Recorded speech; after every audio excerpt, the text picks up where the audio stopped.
አሳማ ብሉ ካሉን አሳማ የሚበሉ ናቸው ብሉ የሚሉት ርስታችን በሰማይ ነው እያሉ ኮሜንት ላይ የምትመጡ ይሁን ልክስክስ ሐሳቦችን የምትሰጡ ሰዎች እንደዛ አይደለም ተቀድሰዋል ብለው የሚገቡበት አማኞች ወይስ አማኞች የሚል ጥያቄም አለ። ክቡር ዶክተር አብይ አህመድ ከእስራኤል የውጭ ጉዳይ ሚኒስትር ጋር ሲገናኙ ስለ ዴር ሱልጣን አንስተው ይሆን ወይ ብለን ነበር መጠየቅ። ይህ ግለሰብ ወድቋል፣ በክህደት አስተምሮ ወድቋል። ግን ያ ቦታ ዝም ብሎ ቦታ አይደለም ወዳጅ።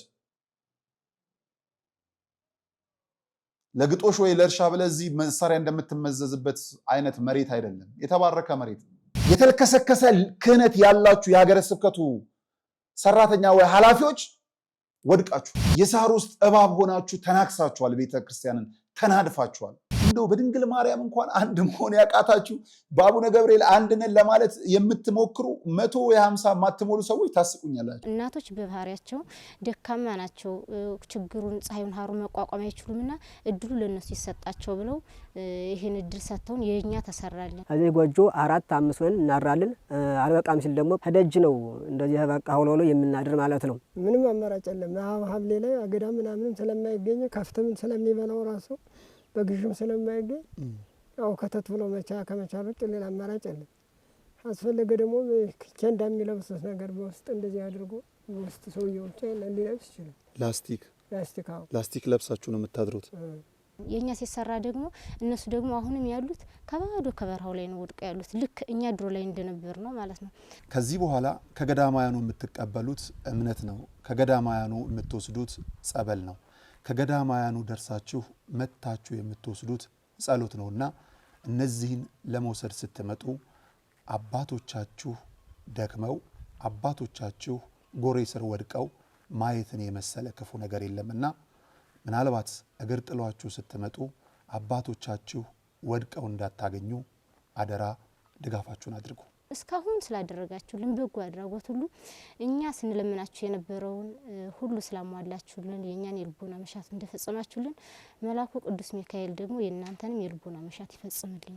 ሰላም ጤና ይስጥልን ክቡራን ተመልካቾቻችን እንደምን አላችሁ? ጋዜጠኛ ነጋሽ በራዳ ነኝ። ከኔ ጋር ቆይታን ስለምታደርጉም ከልብ አመሰግናለሁ።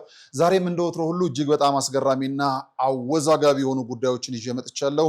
አስገራሚም አወዛጋቢም ከሆኑ ጉዳዮች መካከል ትላንትና የኢንተር ሚላንና የዚህ የባርሴሎና እግር ኳስ ጨዋታ አለ።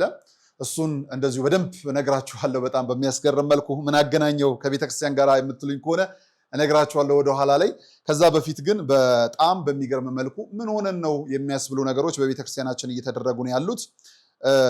አጥማቂዎችን ተከትለን የሚሰጡትን ፈውስ ከእግዚአብሔር መሆኑን ረስተነው ከራሳቸው የሚያመነጩት ኃይል ይመስል የነሱን አምላክ የሆነውን እግዚአብሔርን ማምለክ ትተን እንደዚሁ ምንድነው ጸበል ረጪዎችን መከተል ከጀመርን ዋል አደር ብለናል። በዛው ልክም ደግሞ በአውደ ምሕረቱ የእግዚአብሔር ቃል ይነገራል ከሚባለው ይልቅ ሰባኪያኖቻችንን ሰምተን እከሌ ሰባኪ ይመጣል ሲባል ልክ እንደ ጥምቀት እለት ግቢውን የምንሞላ ሰባኪው ዞር ሲል ደግሞ ምናችንም ጥላችንም የማይገኝ ብዙ አማኞች መፈጠረው በጣም የሚያሳዝን የሚያስገርም ነገር ሆኖ ሳለ ልጆችህን ምራ ተቀብተሃልና እንደዚሁም ክብርም ማዕረግም ተሰጥቷል ተብሎ ቤተክርስቲያኑ የሾመው አካል ደግሞ በጵጵስና ወንበር ላይ የተቀመጡ ግለሰቦች አንቱ እንዳንላቸው ስራቸው አንቱ ስለማያስብል ነው ወደ አንተ የወረድነው። ክቡራን ተመልካቾቻችን ይቅርታ። ዛሬ ላይ ደጋፊ አፍርተው ደጋፊዎቻቸው ቤተክርስቲያንን ለመገዳደር የሚያደርጉት ነገር እልፍ ነው። ተከታይ ያላልኩም የቤተክርስቲያን ተከታይ አላፈሩም። እነዚህ በቤተክርስቲያን ላይ የተሾሙ አስኬማውን ለብሰው መኪና ተመድቦላቸው በጀት ተሰጥቷቸው ሀገረ ስብከት ተቆርጦላቸው ብፁዕ አባታችን እየተባሉ ጉልበት ዝቅ ብለን ስንስም ከሞኝነት እንደዚሁ ደግሞ የተሰጣቸውን ወንጌል ለክህደት ገንዘባቸውንም ደግሞ ለሌላ ነገር ያዋሉ ግለሰቦች ዛሬና ትላንት ብቅ ብቅ ማለት ጀምረዋል። በእንቁላሉ በቀጣሽን በሚያስብል አካሄድ ከትላንት ወዲያ የጠፉ ጥፋቶች እልፎች ሆነው ሳሉ ቤተክርስቲያኗና አስተምህሮ አለፍ ሲልም ቤተክርስቲያኗና አስተምህሯን እንኳን ብንተው ልክ እንደ ሀገረ ባህል ሊደረጉ የማይችሉ ነገሮችን እንኳን ብሉ ጠጡ ሲሉ የነበሩ አካላቶች የሚበሉ በተዘዋዋሪ ማለት ነው። አሳማ ብሉ ካሉን አሳማ የሚበሉ ናቸው ብሉ የሚሉት።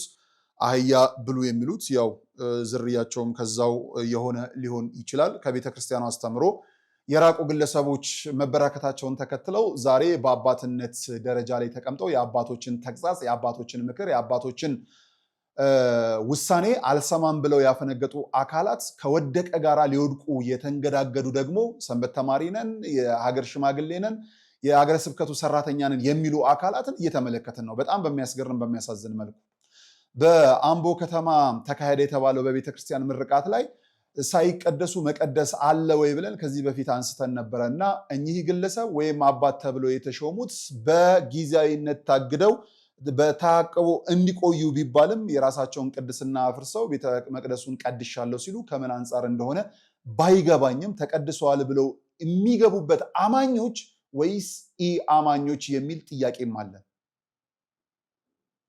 ጥያቄና መንገዳችን የሰማያዊ ከሆነ በምድር ያሰርከው የታሰረ፣ በምድር የፈታው የተፈታ የተባለው ክብረ ክህነት የተሰጠው ግለሰብ ቆይ ተብሎ ታስሮ ቆሞ ተይዞ ታቅቦ ተወስኖ ባለበት ሰዓት ላይ ስርዓተ አበውን በመተላለፍ ሄዶ የሚባርከው ቤተክርስቲያን ምን አይነት ነው?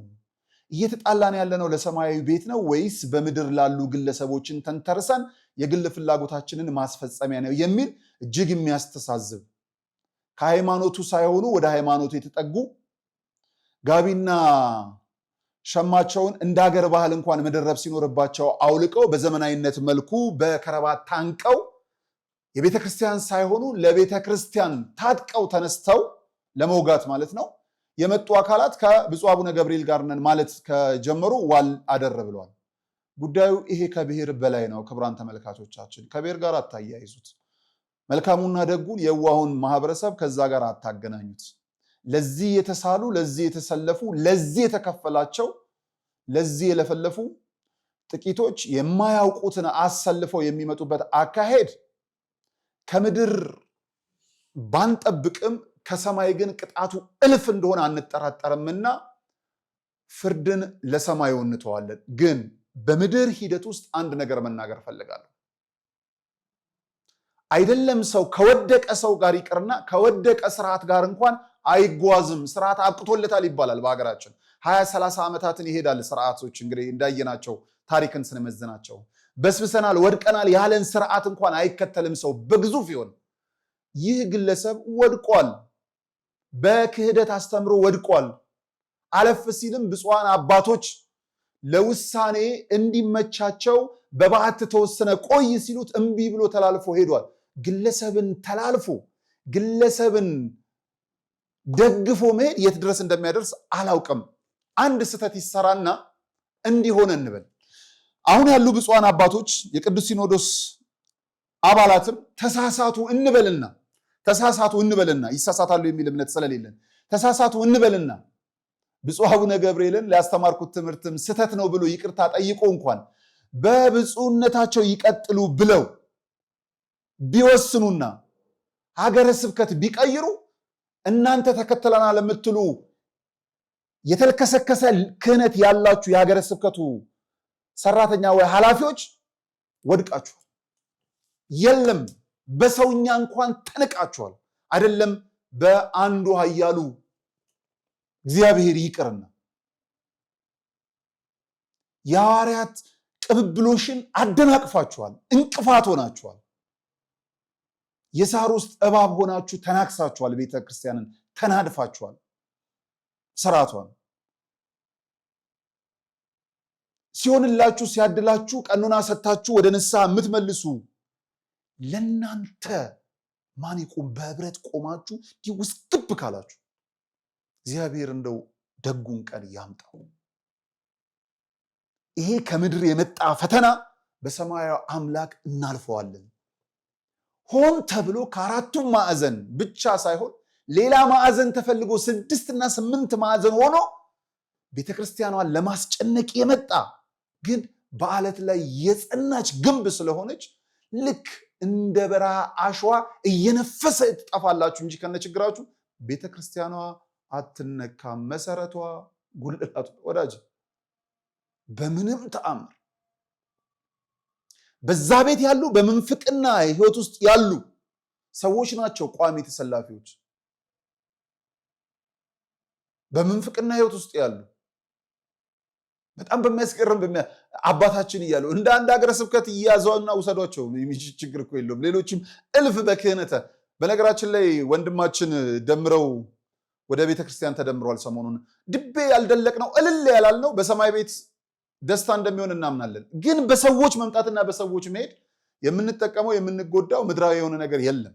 ሲመጣ ለግል ነው፣ ግን ሰው ሲድን ደግሞ ያስደስታል። ከዛ ባለፈ እንደ ነፃ ዝውውር እልል የምንል ሰዎች አይደለን። በቃ አለቀ። ወደ ክርስቶስ በረት ትጨመራለህ። ሰፊ ነው፣ አብረህ ትጓዛለህ።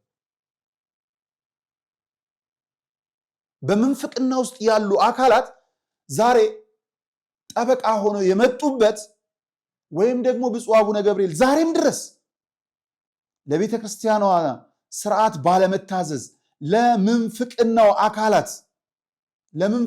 አካላት ከለላ የሆኑት በምን መልኩ ነው የሚለውን ነገር ሳየው ምንም እስካሁን ድረስ ሊገባኝ አልቻለም። ለምንድን ነው ልባቸው ያልተሸነፈው? ለምንድን ነው እንደ ጎበዝ ጎረምሳ ጸብ ያለሽ በዳቦን የፈለጉት የሚለው ነገር እጅግ በጣም ሲገርመኝ ይኖራልና አንዳንዴ ምንም የሚገርም ነገር ላይሆን ይችላል። ትናንት በገድላት ነበረ የመጡት፣ በመጽሐፍ ቅዱስ ነበረ የመጡት። መጽሐፍ ቅዱስን አታነቡም አሉ። መጽሐፍ ቅዱስን ስታሰራጭ የነበረች ቤተክርስቲያንን እኮ ነው። በመጽሐፍ ቅዱስ መጥተው ሲመልሱላቸው እህት ወንድሞቻችን ወደ ገድላት ተመልሷል። ፕሮቴስት በማድረግ ነው የሚኖሩት። ቤተክርስቲያኗ የምትደግፈውን በመንቀፍ የምትነቅፈውን በመደገፍ ያሳያችሁ። ቤተክርስቲያኗ አባት ብላ ስትሾም ብፁዕ አቡነ ገብርኤልን አያውቋቸውም። እነዚህ መናፍቃን አያውቋቸውም። ከየት እንደመጡ ምን እንደሆኑ አያውቋቸውም። ፕሮቴስት ማድረግ አይደለ፣ መቃወም አይደለ ዋነኛ ዓላማቸው። በምንፍቅና ህይወት ውስጥ ያሉት የሐሰት ትምህርት ደግሞ ሲያስተምሩና ተገጸጹ፣ ተመከሩ፣ መጠናት አለበት ሲሉ መደገፍ ጀመሩ። ይሄ ነው፣ ሌላ ምንም ተአምር የለም። በጣም በሚያስገርም ነው። ስለዚህ ተረጋጉ፣ ግድ የላችሁ፣ ከብሔር ጋር አታገናኙት። በጣም የነቃ ማህበረሰብ ነው ያ ህዝብ፣ ደግም የዋም እግዚአብሔርም አብሮት ያለ ነው የኦሮሞ ህዝብ። ልክ እንዳልኳችሁ ነው። የኦሮሞነት ጉዳይ ቢሆን እኔም ኦሮሞ ነኝ፣ ከዛ ህዝብ ጋር ነው የምሰለፈው፣ ሁሉም መግቢያ ስለሚያስፈልገው። ጉዳዩ ግን ይሄ አይደለም፣ የዘር ጉዳይ አይደለም፣ የሀገር ጉዳይም አይደለም፣ የሰማያዊ ቤት ነው። ምን እንደምታገኙ ይሄንን ኧረ በመድኃኔዓለም ጭራሽ እንደው በድንግል ማርያም እንኳን አንድ መሆን ያቃታችሁ በአቡነ ገብርኤል አንድ ነን ለማለት የምትሞክሩ 150 የማትሞሉ ሰዎች ታስቁኛላችሁ። ስለ ራሳችሁ ራሱ በአንድነት መቆም አትችሉም። እመኑኝ። ከኋላ ነገር አለች። ያው እንግዲህ ፀሐይ እስካለ ድረስ ጥላ አለ። ፀሐዩ ሲጠልቅ ጥላው እንደሚጠፋ እናምናለን። አሁን የተፈጠረች ጉዳይ አለች። ከዛች ጉዳይ ጀርባ እንደቆማችሁ እናምናለን። ያ ጉዳይ ሲከስም ደግሞ ትጠፋላችሁ፣ ምንም ጥርጥር የለውም። እና እባካችሁ ተረጋጉ ለማለት ነው ይሄንን የምለው። ወደ ሁለተኛው ጉዳይ ሳመራ ትናንትና ባልተለመደ መልኩ ከቢሮ ስራ ስለነበረ አምሸት አድርጌ ወደ ሰፈር ስገባ ቤተሰብ አካባቢ ወጣቶቹ ጎረምሶቹ ማለት ነው ቴሌቪዥን ላይ ተጥደው አዩዋቸው እና ምንድን ነው እሱ አተኙም ወይ አልመሸም ስል እንዴ ነጉ ምን ሆነ ነው በዚህ ሰዓት እንዴት ነው የሚተኛው? ለምን አይተኛም አልኳቸው። ዛሬ እኮ ምድርና ሰማያዊ ይናወጣል። ምን ማለት ነው ምድርና ሰማያዊ? ምን መጣ? ምንም አላውቀው ነገር። አረ በጣም ልብ አንጠልጣይ የሆነ ኳስ አላሉኝ። ማና ማን ነው ስል ባርሴሎና ከኢንተር ሚላን መሰለኝ። የኢንተርን በደንብ ላላውቀው እችላለሁ ክቡራን ተመልካቾቻችን። በመጨረሻ ላይ እንግዲህ ያው ባርሴሎና እንዳሸነፈ ነግረውኛል እና በጉጉት ነው የሚጠብቁት። ዓለም ይጠብቀዋል አልኳቸው። አዎ ኢትዮጵያኖችስ በጣም ይጠብቁታል አሉ። ኦርቶዶክሶችን ሲጠብቅ አረ ይሄ ሃይማኖት ምናምን የለውም፣ ሁሉ በአንድነት በቃ የባርሰሎና ነው፣ ከዛ ደግሞ ወይ ኢንተር ሚላን ነው፣ በደንብ ነው የሚታየው። የሚገርም ጨዋታ እኮ ነው አሉ። በቃ የሚገርም ጨዋታ ነው አሉ። የእውነት ሰው በጣም እንግዲህ የገረመኝ የወጣቶቹ ስሜት ያስደስታል። ጥሩም ነው፣ ስፖርትም ጥሩም ስለሆነ ብዙም ተቃውሞ የለኝም እና ግን ነገሩን አየሁት። ዓለም በአንድነት የሚጠብቀው በተለይም ኢትዮጵያኖች አለፍ ሲልም ደግሞ ብዙዎች ወጣቶች የሚጠብቁ ሲሉ በአእምሮ የመጣ በተለይ የተዋህዶ ልጆች ኢትዮጵያውያን በአንድነት ልንቆምላቸው የሚገቡ እኮ እልፍ ጉዳዮች ነበሩ። እንዲህ በዲሲፕሊን ሰዓቷ ጀመረ አልጀመረ፣ ሰዓቱ ደረሰ አልደረሰ ብለን በአንድነት ልንቆምለት የሚገባ ነገር እኮ ብዙ ነገር ነበረ። በእንደዚህ አይነት ነገሮች በህብረት ቆመናል ወይ የሚል ጥያቄዎች ወደ አእምሮ የመጡ። አንደኛው ስለ ሀገር ሰላም ነው። ስለ ሀገር ሰላም ቢያንስ በየእምነታችን እንኳን ለመጸለይ ታምነን በየቤተ እምነታችን በዚህ ልክ ተገኝተን ይሆን ወይ? ስለ ሰው ልጆች መዳን፣ ስለ ሀገር መሪዎች፣ በዱር በገደሩ ስላሉ ስለተሰደዱ ደማቸው ስለፈሰሱ እናቶቻችን፣ ዛሬም ቀባሪ ያላጡ ዘመድ አዝማዶቻችን፣ ወገኖቻችን እግዚአብሔር ነፍሳቸውን እንዲቀበል በአንድነት ቆመን ጸልየን ይሆን ወይ? ዲሲፕሊን አሳይተን ይሆን ወይ? ስለምንፈልገው ነገር፣ ስላለን ነገር፣ ስለተሰጠን ነገር ለማመስገን፣ ከመሪዎች ጋር ለመገናኘት፣ በጫካ ካሉትም ሰዎች ጋር ለመደራደር፣ ለመወያየት፣ ሰላም ለማስፈን እንዲህ ዲሲፕሊን ኖሮን እናውቅ ይሆን ወይ? ሰርተን ለመክበር ለማግኘት እንዲህ ዲሲፕሊን ኖሮን ያውቅ ይሆን ወይ? ከሁለት ያልበለጠ ቡድን ግን በአንድ ሐሳብ ላይ ለመፋጨት ተዘጋጅተን ይሆን ወይ? ትናንትና የሁለት ደጋፊ ነው፣ ሌላ ሶስተኛ የለም። ወይ የባርሰሎና ነው ወይ የኢንተር ሚላን ነው ደጋፊው፣ በቃ የለም፣ ሁለት ነው። አሁን ግን ለአንዲት ኢትዮጵያ 50 ምናምን 70 ምናምን የሆነ ፖለቲካ ፓርቲ ያለባት ሀገር ውስጥ ነው ያለ ነው። በጣም በሚያሳዝን መልኩ ለአንድ ኢትዮጵያ፣ ለአንድ እግር ኳስ እኮ ሁለት ደጋፊ ነው ያለው፣ ባርሰሎናና ኢንተር ሚላን፣ ሌላ የለም። ስለ አንዲት ኢትዮጵያ ግን ኢትዮጵያውያኖች ሆነን 70 ምናምን ፖለቲካ ፓርቲ አለ። በጣም ያስገርማል። በመላው ዓለም እንኳን ብንሄድ ስለ አንዱ ኳስ ሁለት ደጋፊ ነው ያለው። ምናልባት ምንድነው ያሉኝ ሶስተኛ ደጋፊ ሊኖር የሚችለው ነገ ነው። ዛሬ የሚጫወት ሌላ ቡድን አለ፣ ለሱ የሚቋጠር ካልሆነ ሶስተኛው ነው ሪዘርቭ። ከዛ የዘለለ ነገር የለም አሉኝና በተለይ ኦርቶዶክሳውያን ትላንትና በህብረት ልንቆም የሚገባበት አጀንዳ ነበረን። እንደ ቀልድ ለምን እንደምናየው አላውቅም። የእስራኤሉ የውጭ ጉዳይ ሚኒስትር ወደ ኢትዮጵያ መጥተዋል ሲባል በተለይ ኢትዮጵያውያን በተለይ ኦርቶዶክሳውያን በአንድነት መቆም የነበረብን ጊዜ ነበረ። እኚህ የውጭ ጉዳይ ሚኒስትር እንግዲህ በጣም በሚያስገርም በሚያስደንቅ መልኩ የጠቅላይ ሚኒስትሩን ካገኙት በኋላ በብፁዕ ወቅዱስ አቡነ ማትያስ ቀዳማዊ ፓትርያርክ የእስራኤልን የውጭ ጉዳይ ሚኒስትር በጽርሐ መንበረ ፓትርያርክ ተቀብለው አነጋግረዋል። ቀላል ነገር አልነበረም። ክቡራን ተመልካቾቻችን ልናየው ልንመለከተው የሚገባው ትልቅ ጉዳይ ነበር። የሀገር ጉዳይ ነበረ። እንደ ቤተክርስቲያን ልጅነታችን ርስታችን ነው። ትላንትና ያልተማሩ ሀገርን ታሪክ ያላወቁ በሰራነው ፕሮግራም ላይ ርስታችን በሰማይ ነው እያሉ ይጮኻሉ። ወዳጄ ሰማያዊውን የሚሰጥ ክርስቶስ የተሰቀለበት ርስት ጎን ሆነ ከደሙ ስር አንብተህ ጸሎት እንድታደርግበት የሚያስችል ርስት ነው። ዝም ብሎ ባዶ መሬት አይደለም። ዴር ሱልጣን የተቀደሰ መሬት ነው። መስቀሉ የተቀበረበት። ዛሬ የእናቴ አንድ ጋሻ ተቀመው ብላ አይደለ ጦር የምታነሳው፣ ወንድምህን የምትገለው፣ ድንበር ተገፋ ብለህ አይደለ ከሌላ ሀገር ጋር ጦር ሰብቃ የምትነሳው። የክርስቶስ ርስት ነው የተረጋገጠበት፣ የረገጠበት፣ የተመላለሰበት መሬት ነው። ያንን መሬት የማስመለስ ሂደት ላይ ነበርን። ርስታችን በሰማይ ነው እያሉ ኮሜንት ላይ የምትመጡ ይሁን ልክስክስ ሀሳቦችን የምትሰጡ ሰዎች እንደዛ አይደለም። የተቀደሰ መሬት ነው። ግብጾች ናቸው የወሰዱብህ። ምን ያህል ለክርስቶስ ቅርብ እንደነበርን ዛሬ አዳራሽ ላይ አደባባይ ላይ ወጥተህ ክርስቶስን ተቀበል የምትል በተሰራ አስፋልት ሳይሆን እርሻ በነበረ መሬት ላይ ክርስቶስን የተቀበለች ምድር ናት፣ ህዝብ ነው።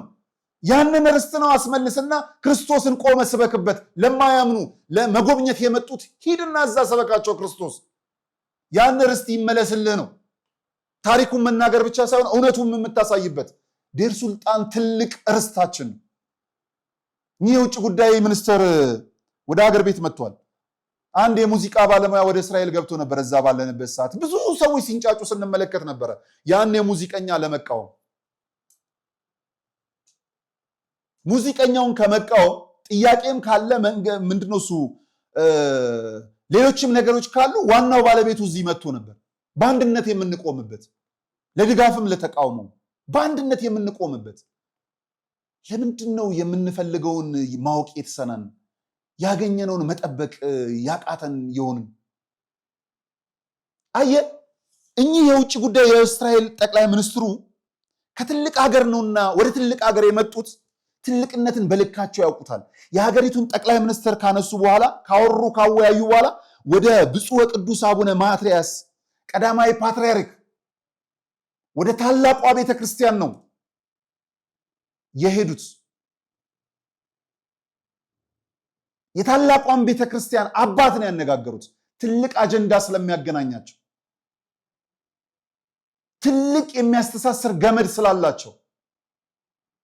አየህ ትልቅ ነው። ሁሌም ይህች ሀገር ትልቅ ናት ስንል ትልቅ እንድትሆን ትልቁ ሚና የተጫወተችው አንዷ ይህች የምትገፏት ጥንታዊት ቀዳማዊት ዘላለማዊቷ ቤተክርስቲያን ናት። በጣም የምትገርም ማለት ብፁዕ ቅዱስ አቡነ ማትያስ ቀዳማዊ ፓትርያርክ ርዕሰ ሊቃነ ጳጳሳት ዘኢትዮጵያ ሊቀ ጳጳስ ዘአክሱም ወእጨጌ ዘመንበረ ተክለ ሃይማኖት የእስራኤል የውጭ ጉዳይ ሚኒስትርን በጽርሐ መንበረ ፓትርያርክ ተቀብለው አነጋግረዋል። ውጭ ጉዳይ ሚኒስትር ጌዲዮን ሳር በኢትዮጵያ ይፋ የሥራ ጉብኝት ያደረጉ የሚገኙ ሲሆን በትላንትናው ዕለት ቅዱስነታቸው ጋር በጋራ ጉዳዮች ላይ ተወያይተዋል። ቅዱስነታቸው በውይይቱ ወቅትም አባቶች የሚያነሱትን ያውቃሉ። ምንድን ያነሱት? በዴር ሱልጣን የኢትዮጵያ ይዞታ ጉዳይና በኢየሩሳሌም በሚገኙ ገዳማት ዙሪያ ከእስራኤል መንግስት ጋር በትብብር ስለሚሰራ ጉዳዮች አንስተዋል። የኢትዮጵያ ጠቅላይ ሚኒስትር ክቡር ዶክተር አብይ አህመድ ከእስራኤል የውጭ ጉዳይ ሚኒስትር ጋር ሲገናኙ ስለ ዴር ሱልጣን አንስተው ይሆን ወይ ብለን ነበረ መጠየቅ በህብረት መቆየት ያለብን። ከእስራኤል ጋር አንዱ ትልቁ አጀንዳችን ሊሆን የሚገባው ዴር ሱልጣን ነው። 7 ገዳማት ነው ያለን በቅድስት ሀገር ኢየሩሳሌም። 2 የአፍሪካ ሀገራት ብቻ ነው ርስት ያላቸው በዛ። አንደኛው በስርቀት ግብፅ ሆን እሱን ካስመለስን ኢትዮጵያውያን ብቻ ነን 7። የማታምኑ ታሪክ ለመመራመር ከሄዳችሁ የምታርፉበት፣ የምታምኑ ወደ ቅድስት ሀገር ኢየሩሳሌም ከሄዳችሁ የምትሳለሙበት ጌታችን መድኃኒታችን ኢየሱስ ክርስቶስ ከተወለደበት ገዳመ ኢየሱስን ገንብታ አንጻ ጌታችን መድኃኒታችን ኢየሱስ ክርስቶስ ከተጠመቀበት ስላሴን መድኃኒታችን ኢየሱስ ክርስቶስ ከተሰቀለበት ጎልጎታ ዴር ሱልጣንን እንዲሁ በቅድስት ሀገር ኢየሩሳሌም ቅድስት ኪዳነ ምሕረትን በአሕዛብ ሀገር በኢያሪኮ ቅዱስ ገብርኤልን ተመልሰው በፍልስጤም በቢታንያ አቡነ ተክለ ሃይማኖትን ወይም አልዓዛር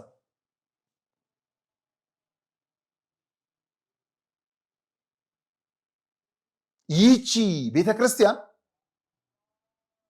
መሪዎቿን አስተባብራ ሀገርን በየቦታው የምትመሰርት ናት። ያንን ታሪክ የምናስጠብቅበት የምናስቀጥልበት ትልቅ አጋጣሚ ነበር ከኳሱ በላይ በህብረት መቆም የነበረብንና የውጭ ጉዳይ ሚኒስትሩ ቅዱስነታቸው በመጎብኘታቸው የተሰማቸውን ደስታ በመግለጽ የኢትዮጵያ ቤተክርስቲያን ከሀገራቸው ጋር ስላላት የረዥም ዓመታት ግንኙነት በማውሳት በጋራ ጉዳዮች ላይ ሰፊ ውይይት አድርገዋል። በውይይቱ ላይ የተሳተፉት ብፁዕ አቡነ ፊልጶስ ሊቀ ጳጳስ የውጭ ጉዳይ ሚኒስትሩ ጉብኝት የቤተክርስቲያኒቱን ታላቅነት የሚያሳይ መሆኑን ጨምረው ገልጸዋል። እናመሰግናለን ይህንን ስለመሰከሩ። ግን በህብረት የምንቆምበት ጉዳይ ነበረ። እንደው ደርሶ መለስ ስለመዝናናት ሳይሆን ስለ ሀገራዊ ጉዳዮቻችን ቀረብም ጠለቅም ብለን ልንመክርም ልንመካከርም ልንወያይም ልናሳስብም ይገባል። ወዳጄ ግብፃውያን ሙስሊም ነን ብለው በዴር ሱልጣን ላይ ዝም አይሉ። ሎቢስት ቀጥረው ይከራከራሉ የራስ ባልሆነ ንብረት ላይ። አለፍ ሲልም ለጠብ ሀገርን ወክለው ይመጣሉ። ተደባዳቢ ሀገር የለንም። በእርግጥ ወደ ቅድስት ሀገር ኢየሩሳሌም ሂዱ ስንላችሁ ክቡራን ተመልካቾቻችን ቢዝነስ ብቻ አይደለም። ርስት አላችሁና አባቶቻችሁን አበርትታችሁን ተመለሱ። የአባቶቼን ርስት እንደ ናቡቴ አልሰጥም የሚል ትውልድ ይገባዋል። የማይገባው ግን ዛሬም በኮሜንት እየመጣ ሌላ ነገር ውስጥ አይደለም። ውጡ፣ እወቁ። አትሊስት ከክፋት መንገድ እንራቅ። አንድ በሚያደርጉን ሀሳቦች ላይ እንነጋገር። ምን ያደርጋል? ስለ ውጩ መናገር ብቻ ሳይሆንም በሀገር ውስጥ ርስት የተቀማችን ባለችበት ሁኔታ ይሄን እንዴት ታነሳለ? ግድ የለም ይሄም ይመለሳል። ያንንም የሚሰጥ አምላክ ነው ያለ። ግን ያ ቦታ ዝም ብሎ ቦታ አይደለም ወዳጅ። ለግጦሽ ወይ ለእርሻ ብለህ እዚህ መሳሪያ እንደምትመዘዝበት አይነት መሬት አይደለም። የተባረከ መሬት ክርስቶስ የዋለበት ያደረበት የጸለየበት የተንገላታበት ያረገበት ቅዱስ ስፍራ ነው ያ።